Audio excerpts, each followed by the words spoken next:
Hey, what's up, everybody? It's your girl, Dr. Rhonda M. Lawson, and I am back with another episode of the Horizons Author Lounge. And I am so excited to be here. You know, I always say that I'm excited because I always am, because I love meeting new authors. So we have two amazing guests tonight. One of them we will be meeting in Houston at the National Black Book Festival. And the other one is my sister in arms from back in the Army days. So I'm looking forward to talking with her as well. But before we get started, for those of you who are fiction authors and you are looking forward to getting more exposure for your books, I want you to tune in right after the show on my page, the Meet the World Image Solutions page, as well as my personal page. I am going to be going live to answer any questions that you might have about the For the Culture Book Awards contest. The submission period will open on September 1st. And I want to make sure that everybody who is interested in being a part of this of this contest will have the opportunity to do it. So I'm going to be going live. I'm going to be talking about the contest, and I will answer any questions that you have live. It'll be on Facebook Live. So just move over to the Meet the World Image Solutions Facebook page, as well as my personal page if you're my Facebook friend or my Facebook follower, and you will get more information about this contest, because it's going to be great. I'm telling you, there's going to be lots of cash, lots of prizes, and lots of exposure for your books. So I cannot wait to support you guys in this way, and I'm really, really excited about this contest. But in the meantime, it is time to meet my very first guest tonight. She is Khadijah Butler, and she's doing some amazing things for students and helping them to get financial help for college. So let's go ahead and meet Miss Khadijah. How are you doing, ma'am? I'm good. How are you, Dr. Rhonda? Wonderful. It's so good to see you tonight. I want to thank you for being a part of the show. Thank you. Thank you so much for having me. Oh, thank you for being here. So talk to me a bit about the scholarship. What's it all about? So the Khadijah Butler Scholarship Foundation, it's a memorial nonprofit that honors my father. My father was murdered by a 14-year-old in 1999. Mm-hmm. And so in his honor, I provide scholarships to African-American high school seniors. It used to just be for Philadelphia, but we just recently expanded to Camden County. We have 10 scholars to date. And I'm going to stop talking for right now. Why are you gonna stop talking? Man, because sometimes I'm like, let me give people time to digest. They're like, oh, it's so much. You know, they ask questions in between. Well, this is your time. If you want to talk about this scholarship, let's talk about this scholarship. And this is a beautiful thing that you are memorializing your father's memory in that way. Yes, it is. I mean, I say to myself on top of the books, I'm like, starting a nonprofit. I mean, because it's for the faint at heart. I never thought I would start a nonprofit. It just was one of those things that I guess God just directed me to. But it's been such an impactful,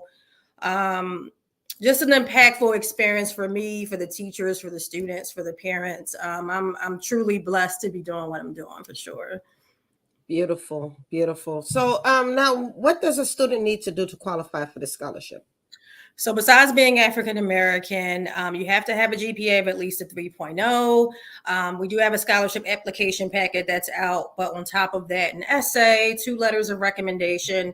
We waived the SAT, ACT policy since a lot of colleges were doing that anyway, unless the university still requires it. and your transcripts. And that's pretty much it. Like the scholarship is based on those that are affected in the aftermath of gun violence. But the other part of it is it doesn't necessarily have to be the requirement.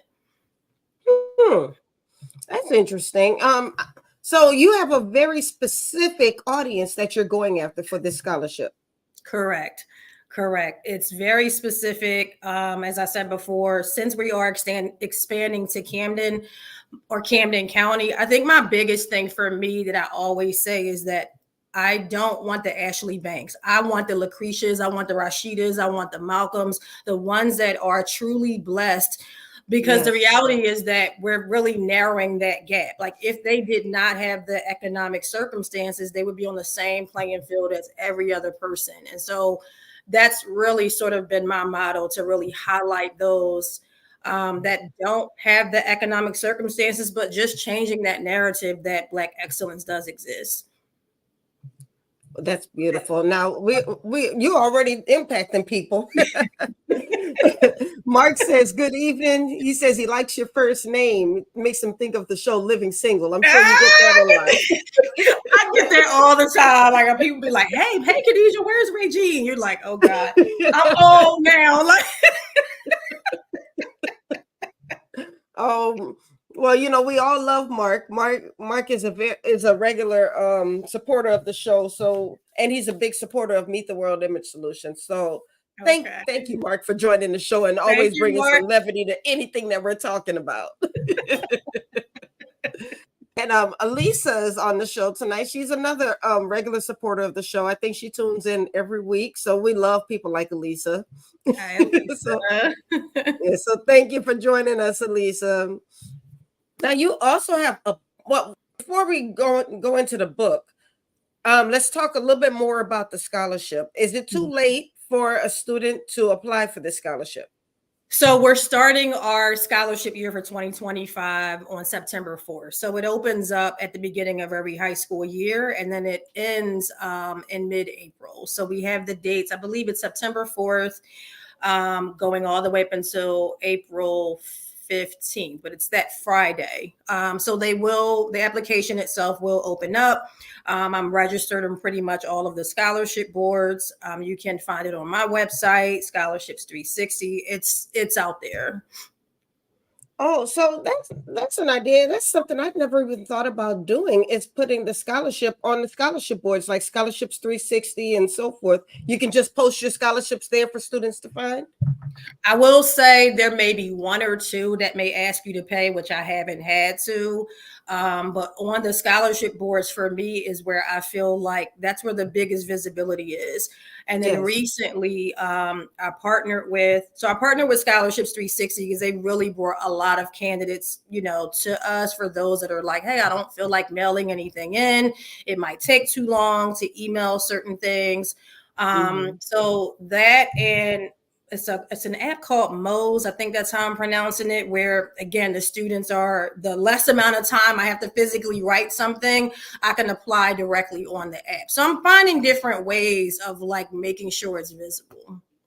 That's a great idea. I'm stealing that idea from you. Okay. Just so you know. Okay.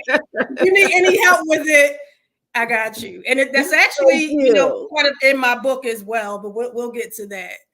Yes, we're about to get to that in just a second, but I did put your website on the screen for anybody who is interested in learning more about the scholarship. Now, is this only for high school seniors? Yes, it's only for high school seniors. Okay, so let's make sure, because I'm gonna tell you, when I was a high school senior, I was so tired of writing essays. I said, I'm not applying for these scholarships. If I was going through the scholarships and found somebody talking about they wanted an essay, I was like, I'm not applying. I was lazy. I don't want you to be like me. So students, get out there and apply for these scholarships. And you know what? I learned my lesson, because see, my daughter, because she didn't have to pay for college because I'm a retired veteran, and so she was able to go to school on my benefits. She was like, I'm not applying for any scholarships. And then she didn't apply for scholarships. And then here she comes asking me for money when she gets in the middle of school. Yeah, you don't have to pay for school, but there's some books you still need to pay for. there's activities that go on that you still need to pay for.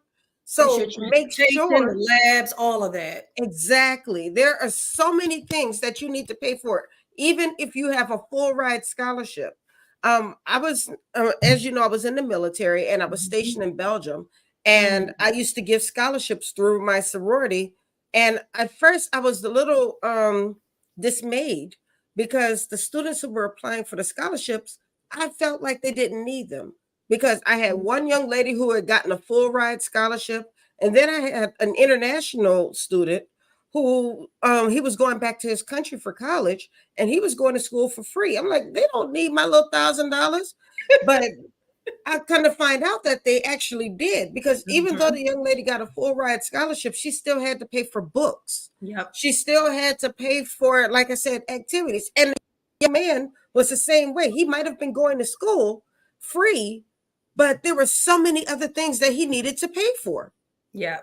So they needed that money. So I'm saying all of this to say that, and I'm really almost talking to the parents as well.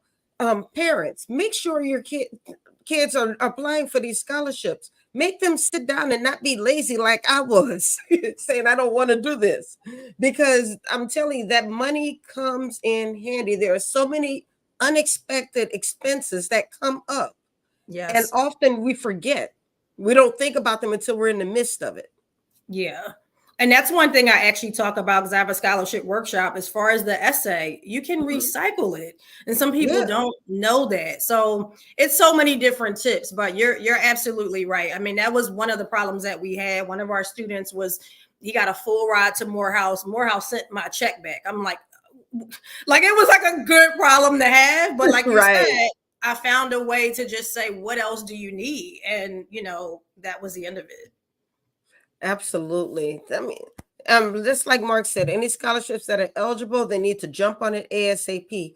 And I don't know if you saw Elisa. She wants to donate to both of our scholarships. Oh. So I'm going to need you to DM Miss Elisa Daniels McLish on Facebook and talk with her about your scholarship fund. Yes, I definitely will. Thank you. Yes. Make sure that you get in contact with her. She is a very, very supportive lady. I love her to death. She is my sister. Okay. Yeah, she said if you don't want to respond on the platform, you can DM her. Okay. Look, I'll get at you. Trust me. Amen. She said, I love education. Oh, look, I'm glad that we have people out there like you. Trust me, because it's tough. I feel like my hardest job, especially because my audience is African American, is like, yes, it's tough. It's almost like, especially in Philly, you feel like, there are only students out there that are just talking about, not wanting to have an education, and like all bad things happen in Philly, right? And that's not the case. So anything that I can do to help, I'm always there. Wonderful. And I appreciate you doing that. I'm telling you, like I said, I just don't think that we always appreciate scholarships until we get into the midst of it. But there are so many young people out there who need scholarships, and not just high school seniors. There are young adults who are wanting to go back to school and they can't afford it. There are older adults who would like to go back to school and they can't afford it. So every little bit helps. And don't pass up on a scholarship because you think it's only $500 or $1,000 and you're only looking for full rides. My daughter graduated from high school with two young ladies who garnered $1 million in scholarships each. Because they applied for everything. $500 here, $1,000 there, full ride here, $10,000 there, and it added up, and they wound up graduating from high school with over $1 million worth of scholarships. That's amazing. So, amazing. It's very amazing. So don't pass up on anything. Yeah, definitely.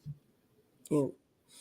Elisa says she grew up in Ward 8 and had great opportunities, like attending the National Cathedral as a child for 2 years for free. That's awesome. Yeah. And that's actually both of them. So even when you were saying that, talking about applying at different times, that's what my other two books are about as well. Like I have a planner that's specifically for K through 12 students, and then another one for college students. So, I know we'll get to that at some point. No, we're about to get to that right now because that's a Okay. great segue. Do you have the book with you? I do. I do. So my first planner, I don't know if everybody can see it. It's the CDB Scholarship Monthly Planner. It has, so every month, there's at least a scholarship in here every other day. But it's Wow. really an organizational tool. There's over 150 nationwide scholarships, again, not just for high school students, but for kindergarten through 12th grade students. So even as I saw the note that was there, some people get scholarships as they're starting out.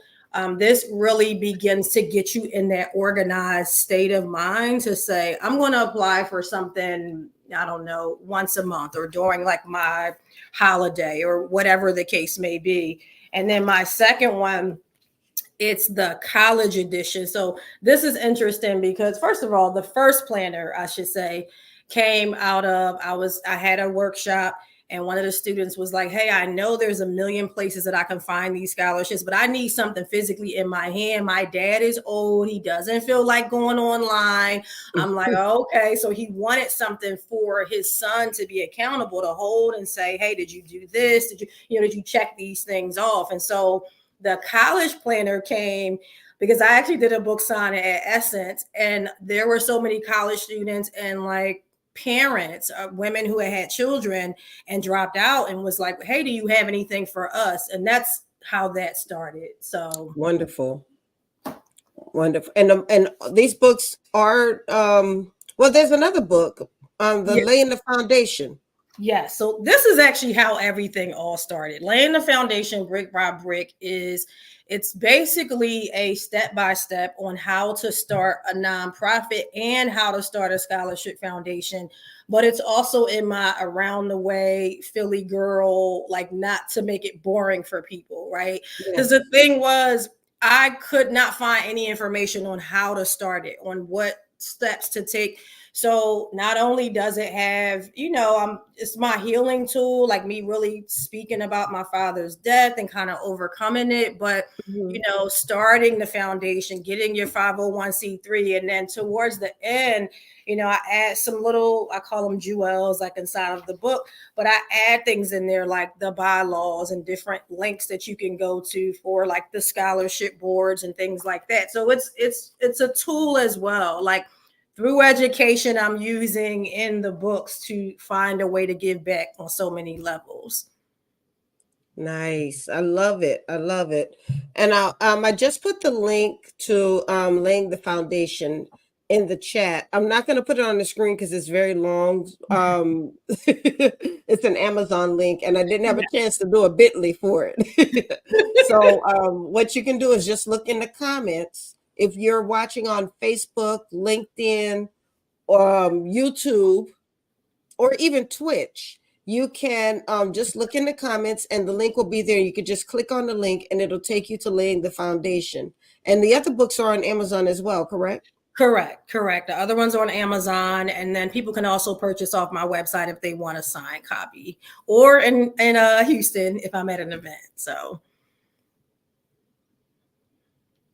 Okay, so this is what, 3 books for you? Do you have any other books? Yes. No, that's it for now. I feel like for now, I keep saying like, look, I'm trying to slow down. God trying to slow me down. My nephew was like, hey, can we do a children's book together? But I'm like, the nonprofit keeps me really busy. Oh, I'm quite sure it does. I'm quite sure. And you've been doing a heck of a job with it. So congratulations. Thank you. It is not easy. It's not an easy thing, but it is the most rewarding gift I could have for sure. Now you decided to do your scholarship as a nonprofit, but there are a lot of business owners such as myself who are not running their scholarships as nonprofits, but more as a social enterprise. why did you decide to go the nonprofit route instead of the social enterprise route? I think for me, it was because of what it meant. Like for me, it was also like the actual story. It was a story of Philly. It was a story of me wanting people to know, especially like coming from Philly, that whole narrative of how gun violence has such an impact. The one thing I talk about the most is, we never talk about the public health approach of how it affects us in Philly. So we're not just out here like trying to, commit crimes. It's the part of people like me, myself, like the aftermath of it. Like, there were moments when I had moments of sadness and grief Yeah. and depression and lack of sleep. And I feel like we don't talk about that enough. And so I felt like I really wanted it to be more than just a scholarship. Like you said, I know a lot of corporations do it, but I think because of the history and what it meant for me. It makes a lot of sense. It does. And I would say that for anybody who's considering establishing a scholarship, you have to do what's best for you, your business, and then how much you have time for. Because if you decide to do a nonprofit or 501c3, there's a lot of responsibility that goes along with that. And it was one of those things like, wait, can I back out? Like, well, look, I'm in it now. So I can do it at this Not point. back out. Look, I'm in it now, and I'm not a quitter. I'm just not like, that's just how my father raised me. Like, it was going to be what it was going to be. Yeah. I love that. She said, I was going to back out.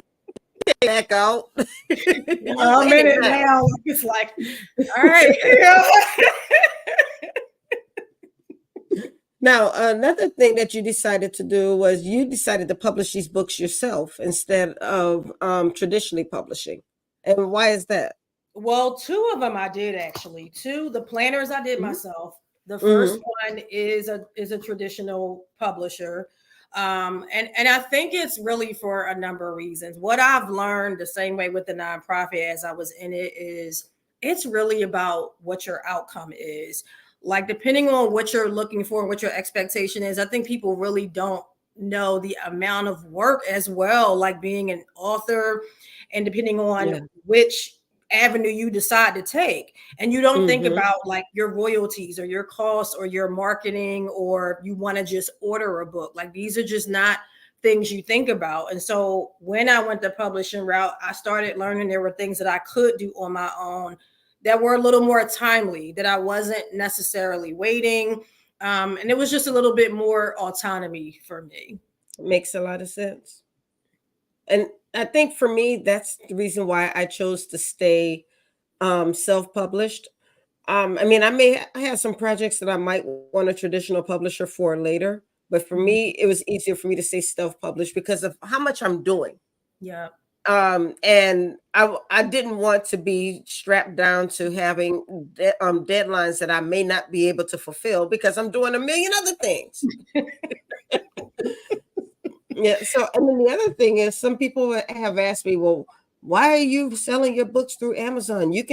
They take too much of a percentage. I sell my books through Amazon because I don't have time to go to the post office every 5 minutes. Yes. Yes. Yes. One person bought a book, I got to run to the post office. I didn't have time for that. Right. Right. And like you said, you have to do what works for you, especially once you realize the amount of effort that comes with it. So, I mean, I'm with you. I think the other part of it is the creativity. Like I know the first book we're laying the foundation. I don't think a traditional publisher, one, I was really clear on this is my audience. I'm not expecting everybody to understand it. I have a little Spotify playlist in there. I know you're not going to understand a lot of the lyrics and the songs, and that's totally fine, but my culture will understand it. So, it was really just about what I was looking for. I wasn't trying to be this, at least not for now, because of course I want to be a bestseller and manifest. But I wasn't looking to be this big, ambiguous, like I'm just going to throw a topic out there. Like this is something that was personal to me. So yes. Makes a lot of sense. And so you have to do what's best for you and not what you think that everybody else is doing or what you think is popular at the moment. You've got to do what you have time for and what fits best with the platform that you've chosen. Agreed. So, Agreed. what other advice do you have for authors who might be pursuing publishing their first book? The one thing I would say is understand how much you have to market. Understand how much effort it takes. Because I think you had put a post up on your Instagram, and it was so funny because I literally just came from book signing in Atlanta. And so you had all the different, like what they look like. And I feel like your expected was the one that was sitting next to me, you're sitting on your phone, or the one that was on the computer. So I'm laughing at it like that is such a real thing. Like they're Yeah. not going to just sell themselves if you're not a name or a celebrity, or you don't have like some form of an endorsement, and so I would just say, what is your expectation and what is your outcome? Like, if are you expecting that this big time publisher is going to make you rich, and what's your outcome? Like, do you just want to have a piece of something that's going to be out there for the world, or do you just want to share your story? And so it's really those questions that, those that are starting for the first time has to ask themselves first. Absolutely. You are so right. And it's so funny how that post hit home with so many people. They were like, "Oh, that's me. I'm number 3 and number 7." It's so true. It is. It's really true. It is. Yeah, I mean, and don't get me wrong, there have been times where I felt like that one who was just sitting there mad. But I You're like, also you need them. You need them as the community. They don't need to buy your book. Like, you have to right. tell them the reasons why they should. You know what I'm saying? But the other thing, if you're sitting behind the table mad, look at with that little knotted up look on your face, who's gonna want to approach you? That's really the hardest part. Like, it's like you're not doing them a favor. Like, if you're not welcoming and having, and I've learned just from other authors, just kind of watching them. But you're right. It's really, you're like, what did you get in this for? Again, your expectation and what your outcome is. Like, why are you here? Right, right. Oh goodness. That reminds me though, because there's a few people who have emailed me since I did that event.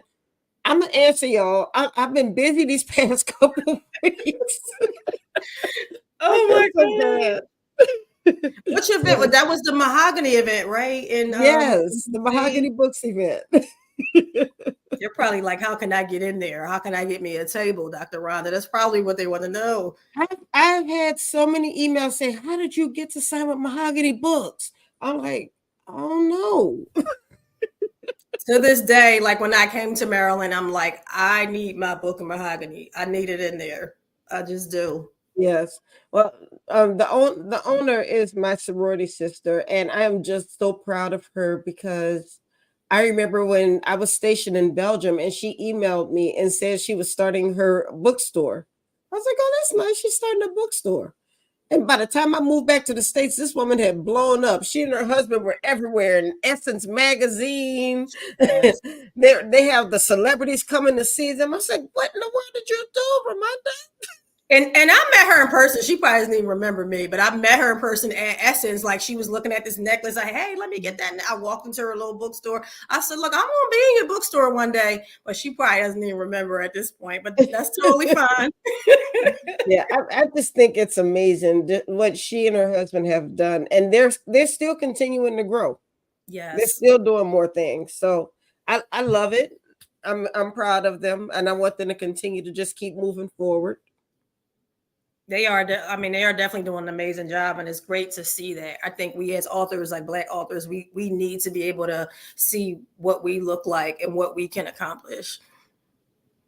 Absolutely, I absolutely agree. So what's next for you?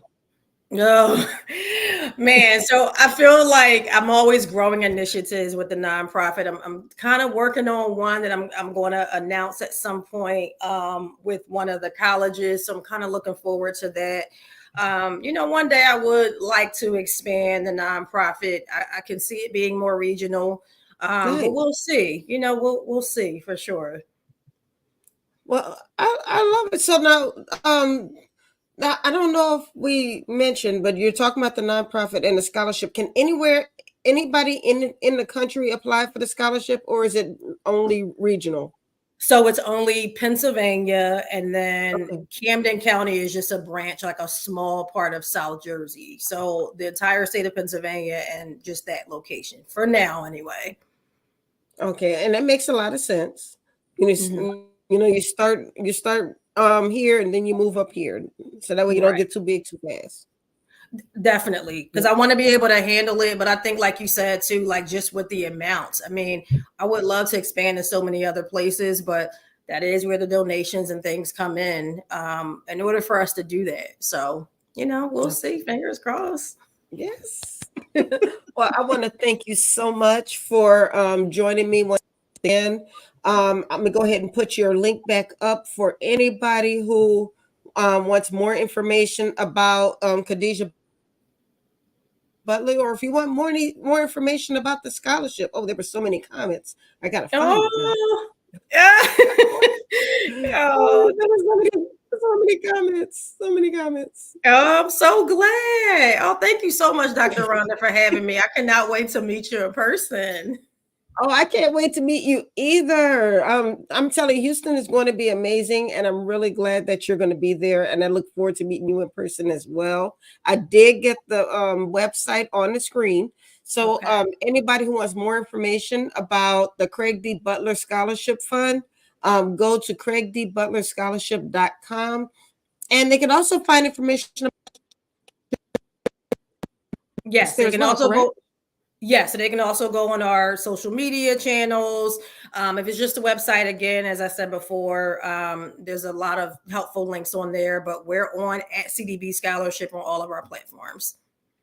Awesome. Well, once again, thank you. You have a wonderful evening, and may God bless everything that you're doing. Thank you. Thanks, you too. Bye, Dr. Rhonda. Bye bye. All right, y'all. That was Khadijah Butler. And now it's time for my next guest. We're running about a minute over, so I'm going to go ahead and just bring her on right now. My sister in arms. I know it says Jennifer K. Yancey, but we also know her as the Poet Rosegold. Yes. How you doing, Dr. ma'am? Rhonda. I'm great. I'm big time now. I'm on your show. I've arrived. I made it. I made it. Come on. I hope all of our poet friends are going to be watching the show tonight because you're about to turn it out. I already know it. Look, I Mark just need to remembers do you it. from a couple years ago when you had an appearance on the virtual Black History Month Literary Weekend and you did your poem. And he Yeah. said, Miss Poet Rosegold. And he goes, my queen sister. Hey, Mark. So you have been doing some wonderful things lately, and you have a new book now. Yes, ma'am. Is she Nice. pretty? It's very pretty. Now, who designed that cover? Her name is Rebecca Dreskin Evans. Her website is literally it's called www.blameitonrebecca.com. So yeah, you literally can blame this on Rebecca. So that's her back there. So yeah, Lovely. I needed one of my challenges when I knew I was finally going to get a book published. I needed somebody to get into my head and get all my ideas and thoughts and personality out onto a cover, and she managed to succeed in doing that. So thank you, Rebecca. So she's somebody you already knew? No, we have not met yet. We'll actually be meeting next month in Albuquerque for the second annual New Mexico Poetry Summit, which is Oh, which was put together, was the brainchild of my publisher, Marissa Prada, wow. who was Okay. also a native of Albuquerque. So I'll actually be meeting her for the first time next month. Wow. I mean, social media has made the world so small, hasn't it?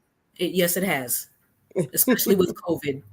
Yes, absolutely. Well, I just put your link, your book link, in the chat, poetryisalovelanguage.com.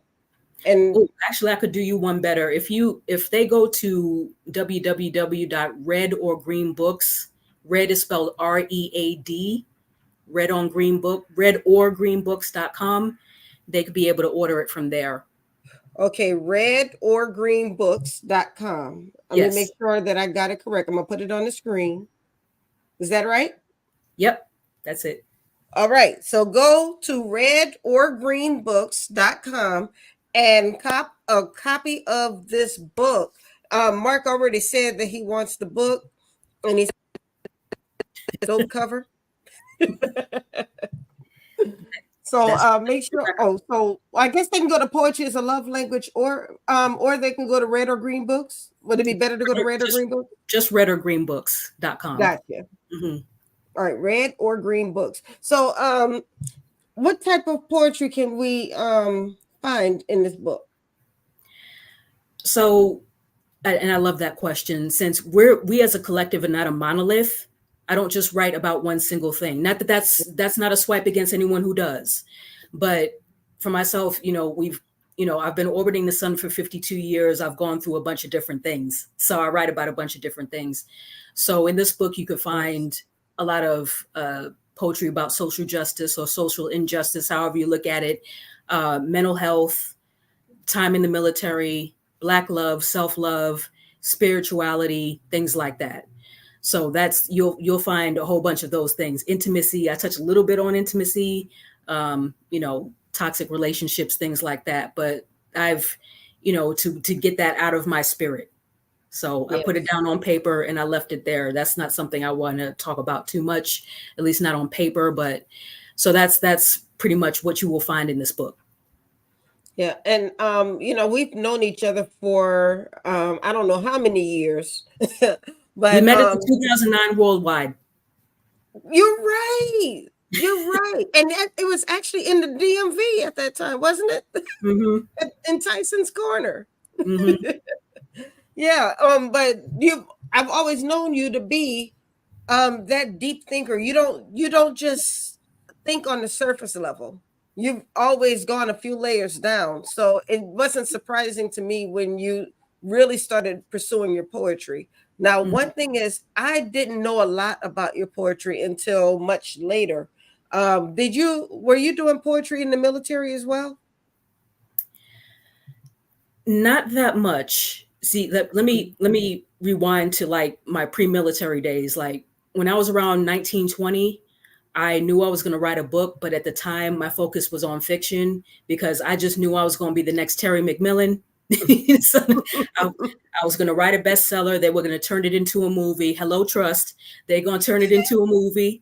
And that was that. But, I tip my crown to y'all because I don't know how, writing fiction and things like that, I couldn't really wrap my head around it too much. I felt like I hadn't lived enough. But then I did write a little bit before I joined the military and then while I was in, but it wasn't until 2014, exactly a decade ago, where, the great I Am put it in my spirit. No, you're not going to write fiction. I need you to go back to your original love, which was poetry. And I'm like, yes. Okay, done. But I never hit my first open mic until 2017. So you said what happened in 2017? I went to my first open mic in 2017. So when as you know, when I retired, I moved to Colorado Springs. Right. And it wasn't until like a year and a half later that I found out there was a poetry community here. And who did I meet? It was Dr. Rosina Bakari, aka Rogue Scholar. She's actually a soror of yours. And Philip, right?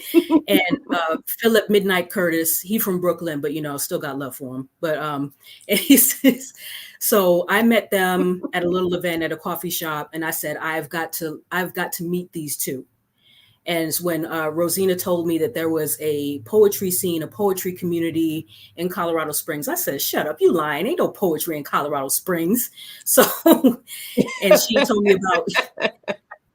told me about an event, hosted by this group called Hear Poetry. And I went to that open mic and I've been going to open mics ever since. Well, I'll tell you because I have attended a few of your virtual open mics, and I'll tell you that poetry community in Colorado Springs is something serious. Yes. See, it's always good when our sisters in arms pop up on the show. That poetry scene in Colorado Springs is something serious. I mean, I Yes. really enjoy whenever I have the opportunity to sit and just listen to y'all. And you notice I don't even hang up. If after you've done your set, I'll sit and listen to the rest of them because y'all are killing it. Yeah. People have stuff to say. People got something to say. Yes, absolutely, absolutely. Yeah, we gonna find us a good open mic here in the DC area. There's what's the name of that place? Busboys and There's poets. Yeah, there's Bus Boys and Poets. We can always go to Bus Boys and Poets and get a good open mic. In fact, I met another sister in arms out here, and she had an event out there, but I wasn't able to make it out there. Mm. But hopefully, she has another one so I can make it to that one. But this the virtual one now. The show that you have coming up on the 24th, that's virtual, isn't it? Yes, it's a show called One on Poetry. It's hosted by he's an OG of the poetry game. His name is William Washington, and he actually started One on Poetry early on in the pandemic, like a lot of people have. A lot of people started writing poetry in the pandemic. People started publishing books in the pandemic. People started doing virtual shows in the pandemic, and it connected us from just all over the world. But Mm. yes, on the 24th, 7 p.m. Eastern time, and it'll be on Instagram Live. Okay, so how can we find the link if we want to support? Well, if it's like I said, it's from his page, One on Poetry. Okay. Yeah. Okay, so we just have to find his page and then we can go from there. Mm-hmm. It's Okay. one.on.poetry. Well, shoot, let me see if I can find that real quick. All right. Do you know how to spell it? How do you spell it again? one.on.poetry. Okay. One on poetry. Mm-hmm. I found it. All right, so I am going to put his link in the chat for anybody who would like to attend the virtual event. You can follow One on Poetry, and then when he posts the link to join in, then you can actually it's an IG live. So as long as you're following his Mm-hmm. page, Yep. you can just follow. You can watch the show from there. Correct? Correct. Okay. Boom. All right. So let's all follow One on Poetry on Instagram. Let's do it. I've already followed. I have set the example because that's what a good soldier does. So, are there any other books in your future? Oh, absolutely, absolutely. Yes. But there's, I was thinking about that earlier today. There's none like your first. And you probably saw the unboxing video, back in July. Yes. And I literally had to sit down for a few minutes and just take it all in, because it was a journey getting this book published. I have a lot of plans, but I needed to get this first book baby out first. Mm-hmm. So I thought I called myself getting published a couple of years ago. So I thought had the venue for the book launch, had the date, all that set up, and then it just fell through. And then tried to, lift off again, and that was a dud. And then when I finally, I connected with Marissa, and, as part of her, her class of 2024, if you will, because every year there is a number of debut poets that she publishes every year. So 2024, I was one of 11. But yeah, there will definitely be more in the future. So hopefully Well, maybe right translating now, to languages and stuff like that. But like I said, I'm yes. focusing on this one first. Yes, I'm about to say right now you get to just kind of sit in it and enjoy yourself. So now Yes. when you do the events, like for instance, William's event that's coming up, will you be doing poetry from your book or do you have some new stuff that you're going to be introducing? It might be a little bit of both, because I've been doing quite a few virtual events since the book came out, and actually before the book came out.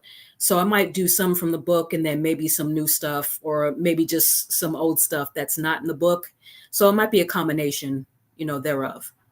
Okay. Now, have you Have some of your fellow poets in the community, were they surprised that you actually put your work into a book? Because I remember a couple of poets telling me that they don't want to put it in a book, they just like to spit it. And you know what? There's nothing wrong with that. Absolutely Mm-hmm. nothing wrong with that. But I've always wanted to be published. I want, this book is going to be part of my legacy, you Mm. know. So, and I say this all the time. I've been saying this since last year's poetry summit. When people read this book 20, 30, 50 years from now, provided it hasn't been banned, that people will read it, they'll read certain poems and they will see, okay, that's what was happening in 2021. you know Yes. and the poems in the book are, they're they're put in the book in chronological order. Like the first poem is dedicated to my dad, that I wrote back in 2001, about a couple of weeks after he passed away. And then it goes all the way to the last poem was written in 2022. So it's all in chronological order. Maybe a couple of them that you do read, you can tell, okay, she wrote this in 2020, she wrote this in 2022, things like that. Yes. I like the way that you're looking at it. And I already know you as a writer, so I Mhm. already know you put a lot of care into what you put between those pages. Or within those pages. So I'm not even worried about that. But I do love the fact that you are really concerned with the legacy that you'll leave. When people read that book long after you're gone, or if they read the book and they never have a chance to meet you, they're going to feel like they know a little bit about you. They know how you think, they know your perspective, so to speak. And I think that's how all authors and poets should look at their work. Mhm. It's us speaking. You can't let anybody else tell your narrative. You can't Yes. let anybody. We can look at we can look at the same thing and see it in two different ways. So it's important that you get your voice out there and not rely on someone else to do the talking for you. Poets, we are griots. We're storytellers. We're truth tellers. Yes. A lot of people don't trust the news anymore, and that kind of I don't know about you, but it makes me feel some kind of way. Us having been public affairs in the Army, so they don't trust the media. They definitely don't trust the politicians. So where else are they going to get their news from a Mm-hmm. perspective of someone who's, I don't want to say on the sidelines, because someone asked me, actually my cousin, one of my older cousins asked me earlier, are you engaged in any form of activism? I said, I'm an activist with my pen. There you go. Hmm. There you go. And sometimes because they're not going to know everybody who marched, but they're going to see your work. They're going to read your thoughts that way, and you might be able to move mountains with your pen. Hmm. Hmm. And it is a form of activism. People think that activism is just, out in the streets, fists in the air, signs, bullhorns, and all that sort of thing, and blocking traffic and all that good stuff, all that crazy stuff. But there are so many facets to it. It's getting people to register to vote. It's getting them out to the polls. It's writing. It's speaking. It's running for office. A whole bunch of things. Just taking care of your community. So it shows up in many different ways, and this just happens to be mine. And what's crazy about it is, there are a couple of people who've told me when they met me for the first time, finally, after a couple of years of seeing me like this, seeing each Mm. other like this on a Zoom screen, they meet me in person and said, "I had it in my head that you were 6 feet tall." Because I'm quiet by nature. I always have been. I still am. But Hmm. when I'm standing in front of a microphone, or if I have a pen in my hand, you're gonna hear me. Well, he said that needs to be on a T-shirt. I'm an Bet. activist with the pen. Okay, let me talk to Rebecca.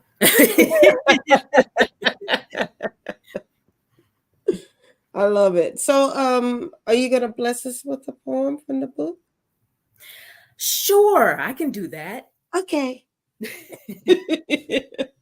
um, I'm gonna do, yeah. This is like a personal favorite of some people. This it's called "What Color Is Your Noise," and I actually Mm. quote. I hope I hope she sees it one day. I actually quoted one of my favorite female rappers in the beginning of this piece. I hope MC Light sees it one day. If she don't, well, okay, I'll be all right. Well, before you start, I'm going to let you have the screen. Okay. Oh, okay. In the immortal words of the GOAT, MC Light, hot damn ho, here we go again. Back to the lab with pad and pen, armed to the teeth with fodder from the very latest in American foibles. I have to admit, sometimes I wish this rogue nation wouldn't supply us with all this ammunition because, you see, I'd love to waste time writing about kittens and puppies and fluffy clouds, but it's easier to craft lyrics of disdain about the things that hate me, like America and her prodigal sons and daughters of the faux revolution, mercilessly lampooned on the lines of this page. But at the end of the day, will it truly bring change? I say again, will it really and truly? Mr. Cook, you told us a change was going to come. It's been 57 years since you've blessed us with those words, Mr. Cook. You promised us. See, change didn't arrive with Obama. It missed the connecting flight to hope. I can be quoted as saying the pen is a weapon. Perhaps if I were to jab it into my opponent's jugular or poison their drink with my ink. I'm not the 60s hippies planting carnations in the muzzles of military police rifles. Sorry, Father, but that's not how this flower wants to exercise her power. I don't want to continue being a part of this predictable plot twist where they shoot, we die, we rage, they lie, they no charge, we cry, we hashtag, we wave BLM flag, we get bitter, we black Twitter. Then they get to return to their regularly scheduled racism. Therefore, I assume my fighter stance and keep my ear to the streets in anticipation of the next failed insurrection. Forget prayer posture, there's nooses swinging in the breeze, and the Wu-Tang Clan told me to protect my neck. Cooter and them still mad that reconstruction was not our destruction, but so not sorry, you cannot deconstruct melanin. How can they still find our radiance so abhorrent? Why, Roy Ayers said, everybody loves the sunshine. Yes, I do wish that one day they'll grow tired of being the foil for my art. But there they go again with that smack, that so much stank, that trash talk, that diarrhea of the mouth, that one has to wonder why they sit on their asses and not their faces. Wrathful because we aim to curb their blonde ambitions, intent on eclipsing our rays of light with their rancor. Fragile and atrophied because they never exercise that muscle called accountability. But spring is coming. So what you gonna do, you scribe, Pied Piper, griot, foghorn, poet? What color is your noise? It is separation season. Eventually you will have to vacate the safety and security of these Hollywood squares because the real challenge is not just out in them streets. They're in your schools, your jobs, your churches even. When the hour is upon you, will you unleash the beast or stay muzzled? A Rottweiler's jaws wield 328 pounds per square inch of pressure, so there's no question as to why it shows no fear. So likewise, there will have to come a time when your bite has to be worse than your bark, when your words will leap off the papyrus and form flesh around dry bones, joining together in battle, in living color, parting the seas of hate, and leading the true-hearted onward to the promised land. End poem.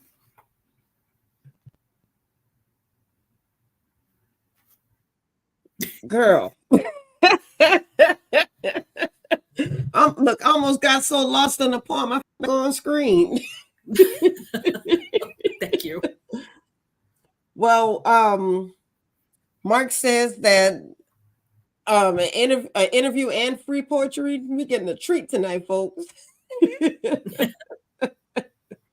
I appreciate that.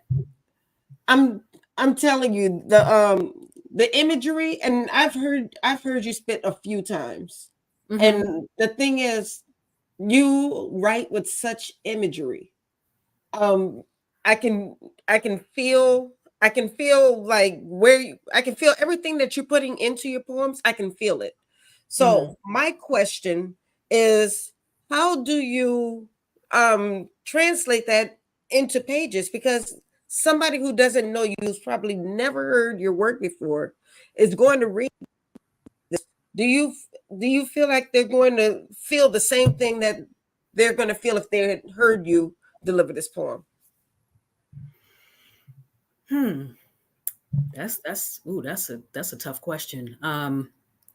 So as far as someone who's never heard me before, if they can, whether or not they'll be able to capture the imagery, I mean, I can't answer that with 100% certainty because everybody interprets things differently. Like I said, you and I could be looking at the same thing and interpret it two different ways. So it all depends. But I like when people read, I don't spit for the sake of just spitting. I don't write for the sake of writing. I want you to come on a journey with me. Yes. Just like when I've signed some people's books, I'm like, welcome to my verses.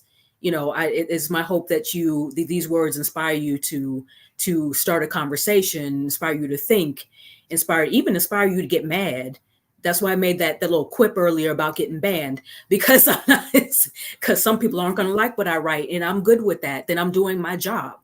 Yes. So, but the bottom line is I want them to go on a journey with me, whether they've heard me spit a million times before, if they're just hearing me for the first time or reading me for the first time. I want them to go on a journey with me. Like, okay, why did she write that? Why did she write it like that? Why didn't she say this? Well, don't get too crazy with that now, because I'm not changing my writing for you.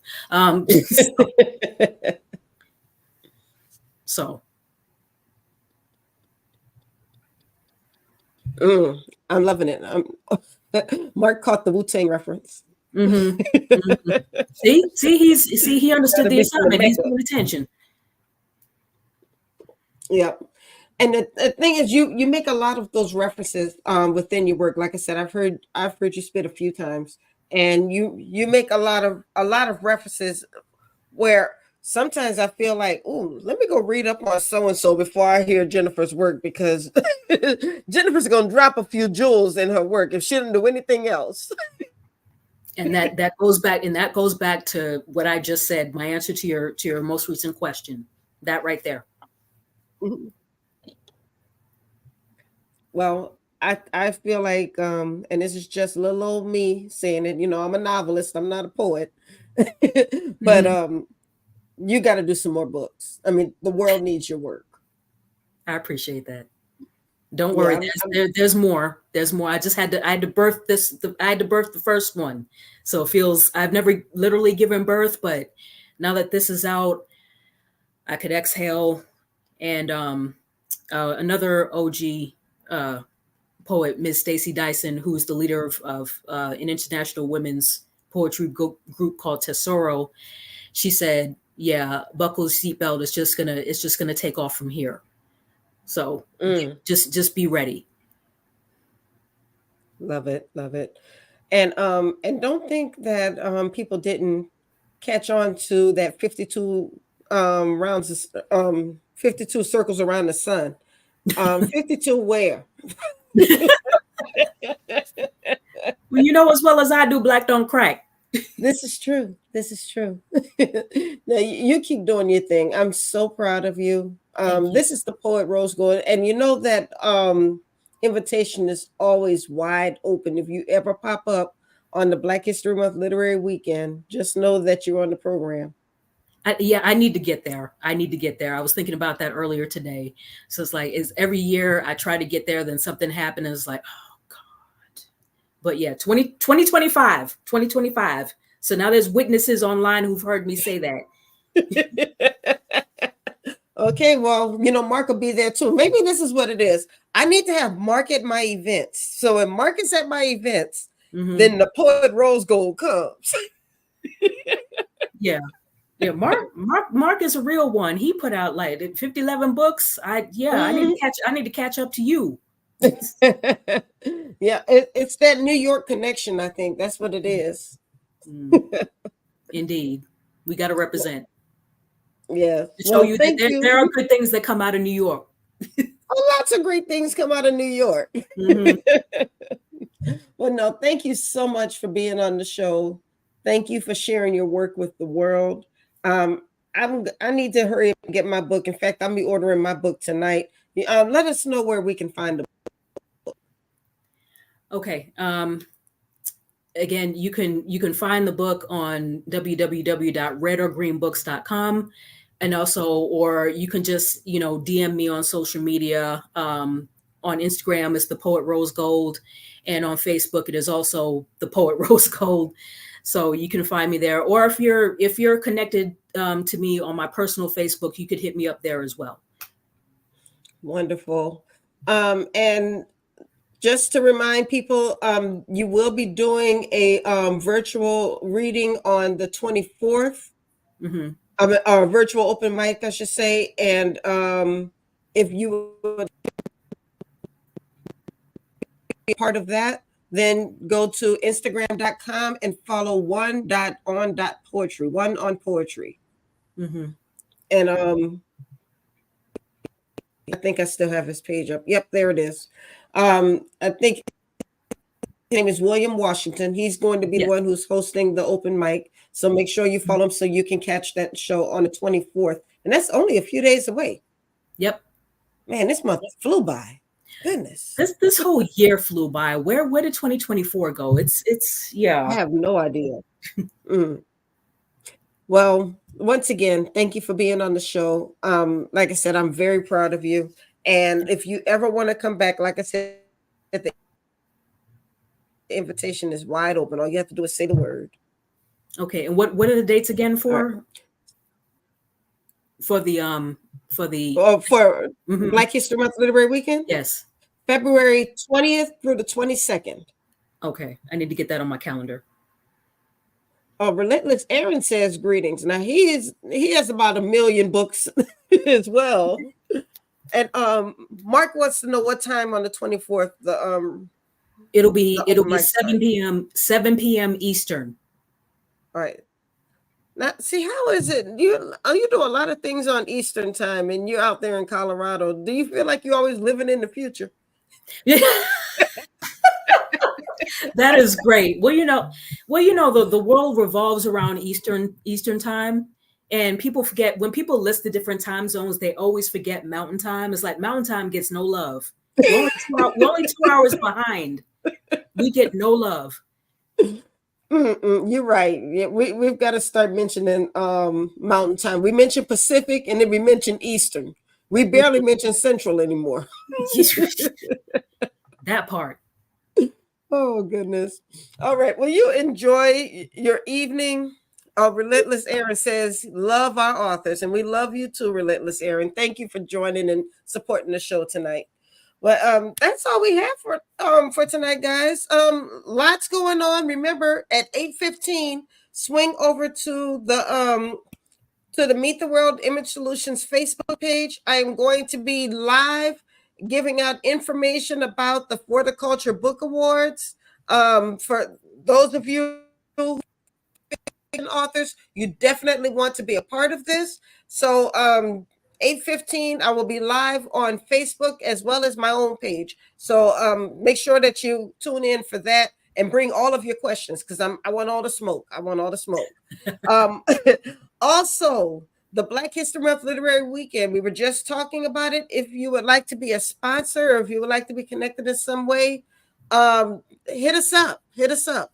It's too late to be a featured author. Those slots are taken. We have 12 authors this year. That's the biggest that we've done so far, but we have 12 authors this year, but you can still be connected in some type of way. So just go to Meet the World Image Solutions or mtwimagesolutions.com for more information on that. And also, don't forget about the Literary Horizons Summer Book Catalog. This catalog is absolutely free. It's interactive.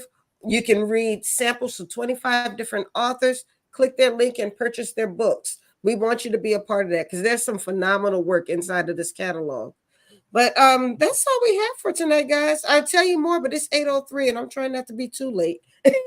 So once again, thank you to the Poet Rosegold, Jennifer K. Yancey, and then thank you to my earlier guest, Miss Khadijah Butler. This has been a great show, guys, and my heart is full. But it's time to get ready to go on live. So I will see you guys in about 10 minutes. And then I'll also see you guys tomorrow night on Black Authors Matter TV. So you guys have a wonderful evening, and God bless you, and good night. Oh my goodness. I got to put my music on now.